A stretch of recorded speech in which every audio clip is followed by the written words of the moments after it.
મને માણા બનાવ્યો હોય તો સાધુ એને કે આપણે મારવાન ઝઘડા સિવાય કઈ કર્યું જ નથી અને મારે મેં તો એટલો ખાતો છે નકરા માર્યા છે એવું નથી આપણે ઢીબ્યો છે એટલો છે હાંકડીમાં આવ્યો હોય મારે જ તે ને હાંકડ થોડા કોઈ મૂકે આવી ગયા હોય તો પણ આપણે કોઈ દી કોઈ ક્યાંય સલામ કરી નથી પણ અમુક સમય આવે ને પછી પાછું વળી જવાય પણ હું નહોતો વળી શકતો પણ મારો મેળ પડી ગયો બાપુ એવા સંતની જયારે બાપુ એક ભેટો થઈ ગયો ને અને હું એવી વાત નથી બહુ મોટી મોટી કરતો પણ થાનથી ચોટીલા રોડ ઉપર તમે હાલ્યા હોય ને તો અવલિયા ઠાકરનું એક મંદિર આવે છે એ અવલિયા ઠાકરની પાછળના ભાગમાં માંડવનું વીડ આવે છે માંડવ ઋષિ અહીંયા તપ કરેલું છે એવું કહે છે બધા અને માંડવ ઋષિના જે અહીંયા એમના ધૂણા છે અને અહીંયા જે ખોપું છે એ ખોપુમાં બાપુ હું જી આવ્યો છું ત્યાં બાપુ મને એવા અલગારી સાધુ સંતોનો જ બાપુ ભેટો થયો ને આ દુનિયામાં મને માણા બનાવવા વાળા પણ એ ક્યાં ગામના હતા કેવા હતા ક્યાંથી આવ્યા હતા ક્યાં ગયા એ મને કાંઈ ખબર નથી પણ મને માણા બનાવીને ગયા એટલી મને ખબર છે સંત સિવાય બાપુ આ દુનિયામાં તમને મને કોઈ જો આ દુનિયામાં ઓળખાણ કરાવી હોય તો મહેનત કરવી પડે એમ નામ બાપુ કોઈ દી ઓળખાણ ન થાય નામ ના જોતી હોય તો મહેનત કરવી પડે આ એક બુસટ હોય ને ઈ મેલો ઉજળો કરવા માટે પાણી જોવે હાબુ જોવે ધોકાવો જોવે મહળવો જોવે મેલો એની હાથે થાય મેલા કોઈ નથી કરતું ખરાબ તો એની હાથે થઈ જવાય સારું થવું હોય ને તો મહેનત કરવી પડે 1 કરોડ રૂપિયાનો બંગલો હોય ને એમાં બેનું દીકરીઓ કચરા પોતા કરતા જોઈએ છે કોઈ કચરો નાખતા જોઈ ક્યાંથી આવે એટલે જ મહાપુરુષો કહે છે આ કરોડ રૂપિયાનો બંગલો છે ને આમાં ભજન રૂપી કચરા પોતા કરતા રહેજો ને કચરો કરી જાય કોઈ નહીં કાઢે જરૂર એની છે માણસના અવતારમાં બાબુ માણા એક જ કરી શકે 5 તત્વ માણસને આપ્યા છે ઢોર ને 4 છે પક્ષી ને 3 છે ઝાડ પાન વનસ્પતિ ને 2 છે ઈયળ મચ્છર માખ ને 1 છે એમાં લોહી કે હાડકું કાંઈ ન હોય 5 તત્વ માણસને એકને આપ્યા શું કામ ભજન કરવા બૂસ મારવા નહીં ભજન માણસ એક જ કરી શકે એક લખવું હોય તો લખી લેજો આપણું ઢોર હોય ને એને ઢોરને ખબર પડે કે આવડી આજ મારી ડેલી છે આજ મારો ધણી છે ઢોરું ઓળખે આપણું ઢોરું આપણા જ ઘરે આવે પણ ગમે એવું ખાનદાન હોય ને તો એને બાંધવું પડે શું કામ એ આપણા બનાવેલા રોટલા હોય ને તો ખાઈ જાય એને હાન છે ભાન નથી એક તત્વ ઘટે છે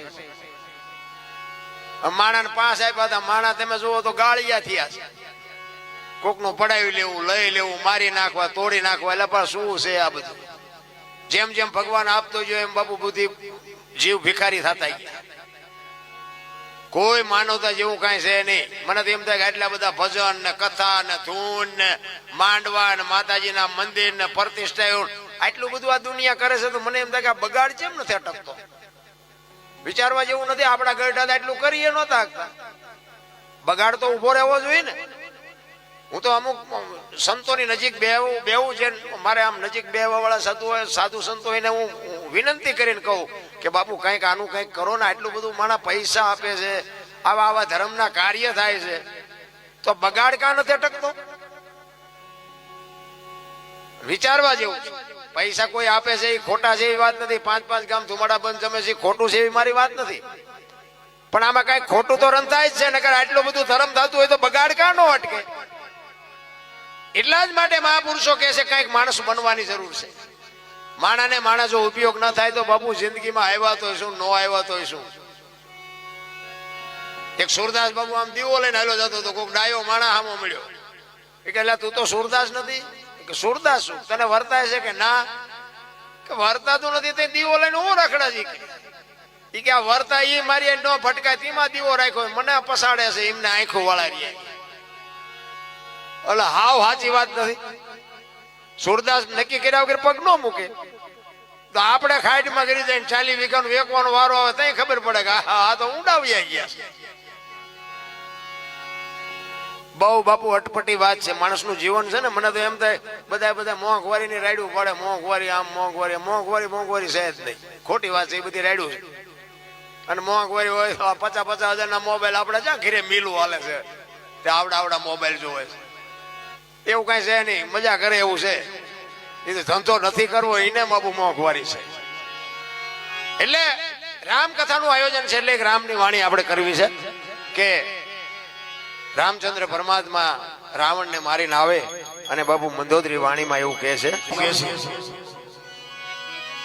ભજનમાં, જોકે ભજનાનંદી બેઠા છો, જોકે ભજનના અધિકારી છો એટલે મજા આવે વાત કરવાની. આવા સંતો અમને સાંભળતા હોય એટલે અમારી છાતી ફાટે ભાઈ.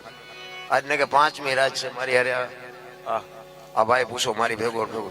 અને અમારા સાજિંદાઓ છે ને સંજયભાઈ રતનભરિયા બેન્જો માસ્તર, એને એકવાર જોરદાર તાળીઓ હતી બાપુ, એવો દિલથી બાપુ.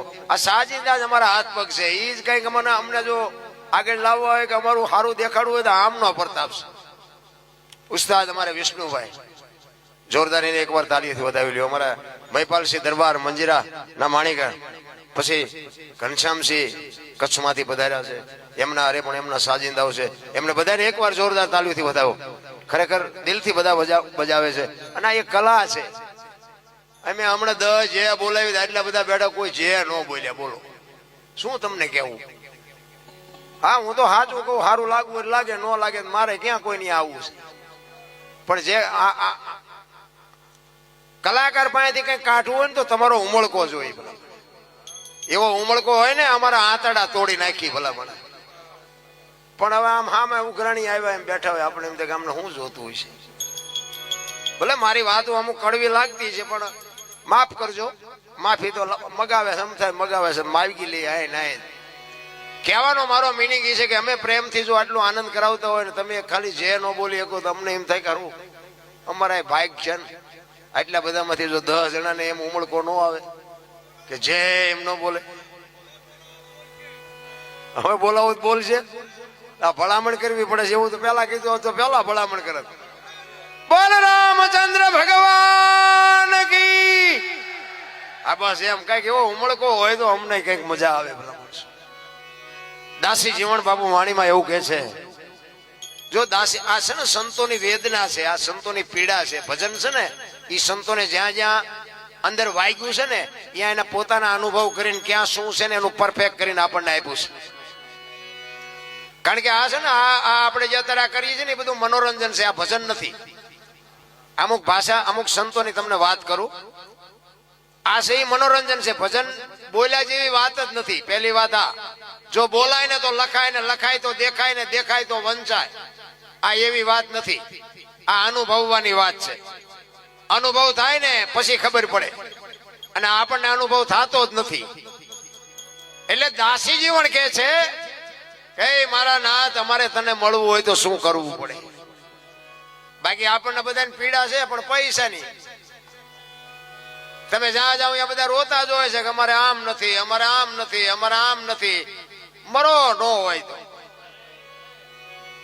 નથી કહેતા. આપણે એક પાસે જઈએ કે ધાબુ ભરવું તો છૂટા ખૂટી રહ્યા, બીજા પાસે જાવ તો કે ડોબું વિયાણું દોવા નથી દેતું, બીજા પાસે જાવ તો કે છોકરાને વહુ વેવાય તેડી ગયા મોકલતા નથી, બીજા પાસે જાવ તો કે છોકરાને પોલીસ વાળા લઈ ગયા જામીન ચડતા નથી. તો આપણે ક્યાં રોવું? આખી દુનિયા હારી રોવે જ છે.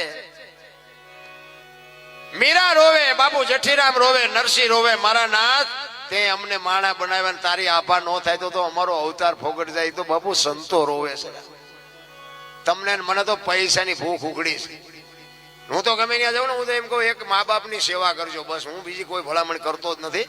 મા બાપ જેવા ભગવાન દુનિયામાં ક્યાંય છે નહીં. એક સદગુરુ મહારાજ જે કે ઈ કરો, કે ઈઓ કરે ઈ ન કરતા. અમારે અહીંયા જેટલા કરે એ કરવા માંડ્યા તો હલવાઈ ગયા છે. ગુરુ કે ઈ કરાય, ગુરુ કરે ઈ ન કરાય. મા બાપની સેવા કરો, વ્યસનથી થોડાક આઘા રહ્યો અને કુટુંબ પરિવારમાં એક થઈને રહ્યો, બસ જીવવાની મજા આવશે. બાકી બીજું કઈ કરવું ન પડે. તમે સિંહ જેવું જનાવર હોય ને, તમારા હાથમાં લાકડી હોય ને તો સિંહ જેવું જનાવર એકદમ તમારી સામે ન આવે.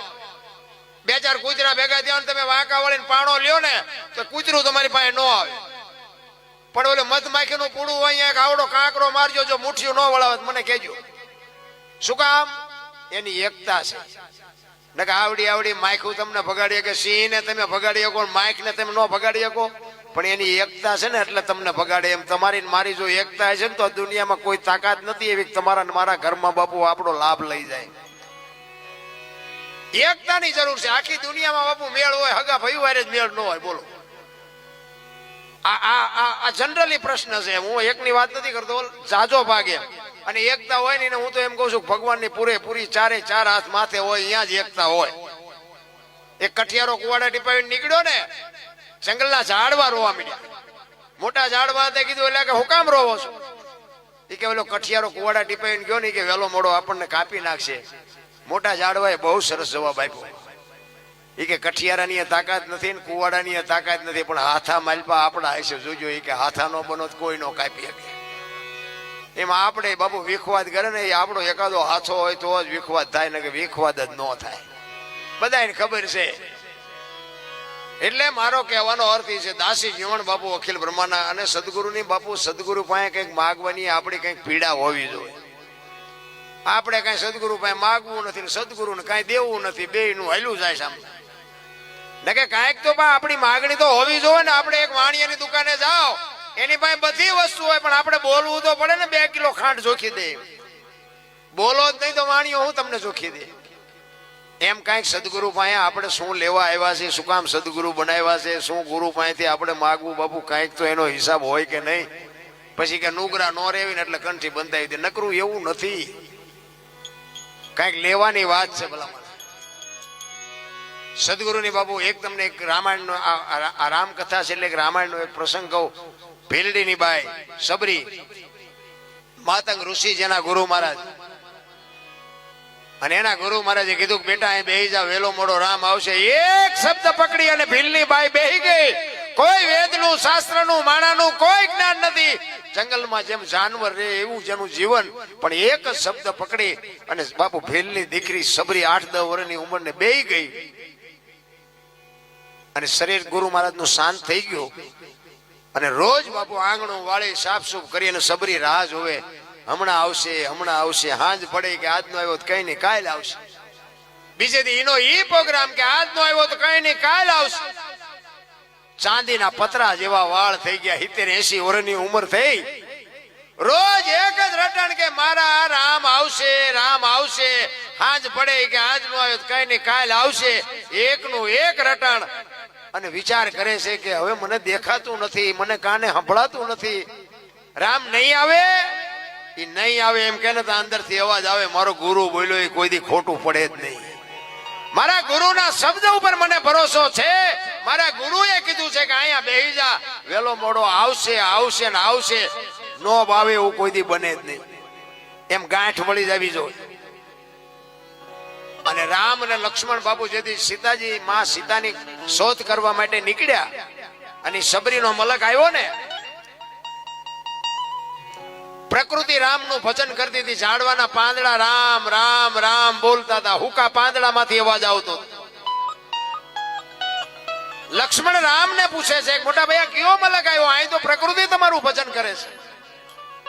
તો કે અત્યાર સુધી આપણને બધા સંતો મળવા આવતા હતા ને. તો કે હા, આજ આપણે એક સંતને મળવા જવાનું છે. જો હામી ઝૂંપડી રહી ને એમાં એક ભીલની બાઈ મારા નામના જાપ કરે છે. અને જૈન જોતો એ શું કરે છે. અને લક્ષ્મણ અહીંયા જઈને જોવે ને બાપુ, આમ નેજવા કરી કરીને સબરી જોતી હતી ને હળવી હળવી ગાતી હતી ને રોતી હતી.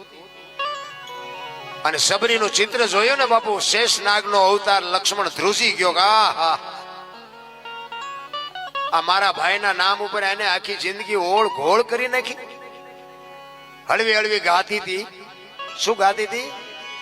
જો આ ગાયું હોય કે આ સબરીએ ગાયું હોય કે ન ગાયું મને ખબર નથી, પણ આવી કઈક વેદના હતી. વળી પાછા હવારે જેટલાય ફોન કરે કે આ સબરીએ જ્યાં ગાયું હતું. એટલે આમાં તો સારું લાગે ને રાખજો, કારણ કે આમાં તો ખોટું આવશે. 500 રૂપિયાના ભાવના ઘઉં લાવો ને, એમાં કાંકરા આવે ને 500 ના ભાવના જ હોય, પણ કાઢી નખાય, ખવાય નહીં ને. એટલે આમાં કાંકરા જેવું લાગે ને, પડ્યું રવા દેજો. કારણ કે આ છે ને આપણે કઈ ભાડ્યું નથી. રામ વનમાં ગયા હતા બધા કહે છે, એટલે કહું છું હું અહીંયા હતો નહીં. માનો તો ગયા હતા, નો માનો તો આપણે કોઈને મનાવાય નથી. પણ સબરીની કઈક એવી વેદના હતી કે સબરી રામની રાહ જોઈને કહેતી હતી કે મારા નાથ તું હવે ક્યારે આવીશ. તારી રોતી રોતી ગાય છે, ઠાકર મને તું મેલ માઠેલી, તું છો એકલનો મેલી, અમે તારા અંગ કહેવાઈ, એ હવે બીજા કે નયાસ દે જાય. કાલા ઘેલાય મે એ તારા કેવાય ને જો પીએ તારા આઈ જા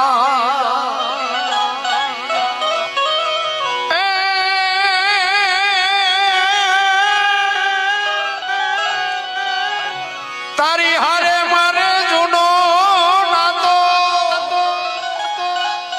સબરી કહે છે મારે તમારે તો જૂનો નાતો આપણે બધાય છે પણ આપણે ભૂલી ગયા કે આપણે નાતો તો છે પણ આપણે હાકડમાં આવી ત્યાં હનુમાન ચાલીસા ચાલુ કરી હતી સાંભળતો હોય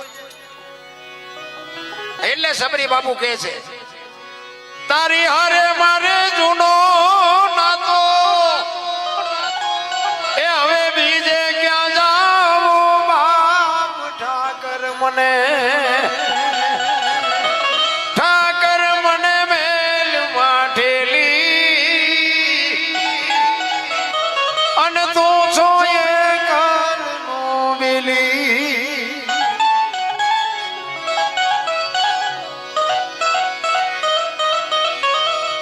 મધ દરિયામાં એ મારું વાણ પડ્યું છે ને થાય છે હાલકનો આ સંસારના સાગરમાં બાપુ આપણા બધાયના હોડા હેલા જાય છે એવો જો સમર્થ સદગુરુનો સથવારો હશે તો ઠીક છે બાકી રોતા નથી આવડવાનું દમ દીધી ઉઘરાણી કરશે ને આ સંસારના સાગરમાં બધા હેલા જાય આ કોરોના આવ્યો હતા કેટલાયના ગલોટિયા ખાઈ ગયા કોઈએ ન બચાવ્યા ને કે પૈસાના ડટ્ટા હતા ડોક્ટર હતા વાહન હતા ઓક્સિજન હતા બચાવી ન હોય ગયા બસ આટલી જ વાર છે રામ મરી જવાનું છે વાત પાકી છે પણ એવા કોઈ સંતનો સથવારો અમારા વાણનો ખારવો બની તું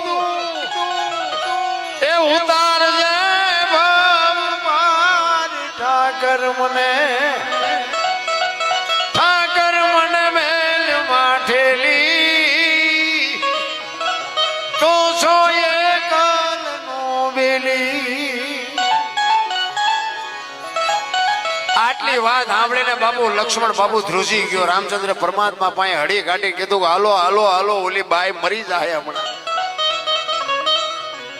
કેટલો અને ઈ રામચંદ્ર પરમાત્મા આવ્યા અને સબરી બાપુ પાણી લાવવાનું ભૂલી ગઈ પોતાના આહુડેથી રામના પગ ધોઈ નાખ્યા અને એટલો હરખ એનામાં હતો કે આજ મારી ઝૂંપડીએ રામ આવ્યા આજ મારી ઝૂંપડીએ રામ આવ્યા એનો હરખ તો હતો પણ આજ મારા ગુરુ બોલ્યા સાચું પડ્યું ઈ જે એનો હરખ હતો ને એનો બાપુ કહું તૂટતી હતી રામ એવા સદગુરુ મહારાજ માથે જો બાપુ ભરોસો ને વિશ્વાસ હોય તો જ મજા છે બાકી તો વાતમાં કાંઈ છે નહીં રામ એવા બુદ્ધિના ગાળિયા થયા છે આપણે દુનિયામાં જોઈ છે અરે નામ વાળા છે ને નામ વાળા દુનિયામાં પાંચ 25 માણસો જેને ઓળખે છે ઈ તમે જોવો તો ઈ ફેંકાવા માંડ્યા આવે પોતાની આવડત ને લઈ એટલા જ માટે દાસી જીવન કહે છે કે મારા નાથ મારે તને મળવા માટેની જે મારી પીડા છે એ કેવી છે એનો દાખલો આપે છે દાસી જીવન કે 18 વર્ષની દીકરી હોય અને પોતાના સાસરે જ્યાં સુધી લગ્ન ન કર્યા હોય ત્યાં સુધી એને પિયુના વિયોગની ખબર ન હોય અને એક વખત બાપ જયારે દીકરીના લગ્ન કરે અને એના હારિયામાંથી બાપના અહીંયા આંટો દેવા આવે અને 8 દિનો વાયદો કર્યો હોય અને 9મો દી ઉગે અને પિયુને મળવાની જે વેદના હોય ને ઈ વેદના મને છે દાસી જીવન કહે છે રામ અરે શું બાપુ સંતોની વાત કરીએ એટલા માટે કહે છે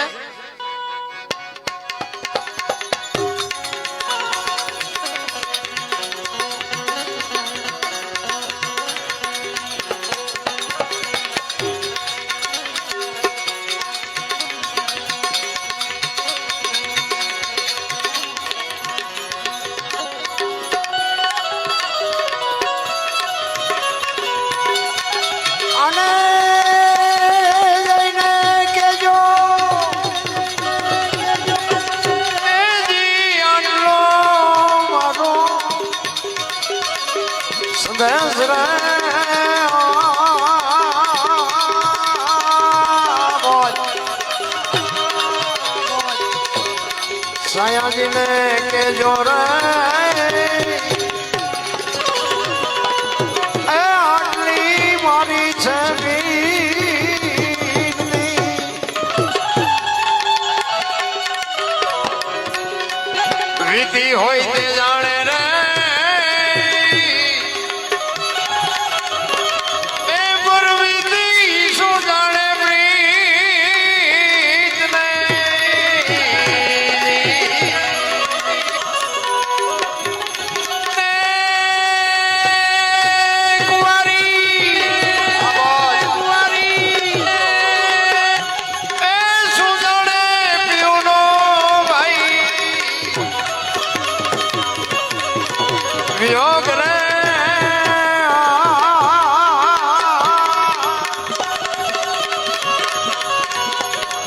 આયા જને કેજો રે આટલી એ મારી વિનતી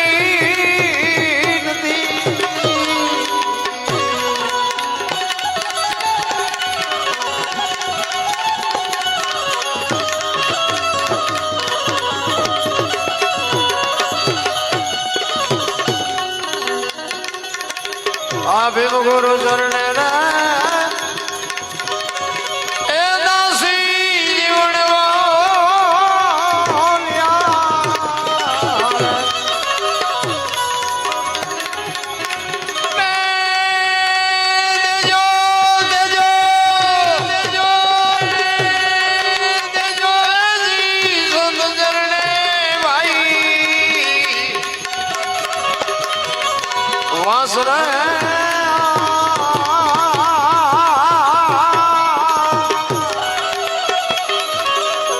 આ ભક્તિ નો માર્ગ રે એ ફૂલગીરી પાખડી રે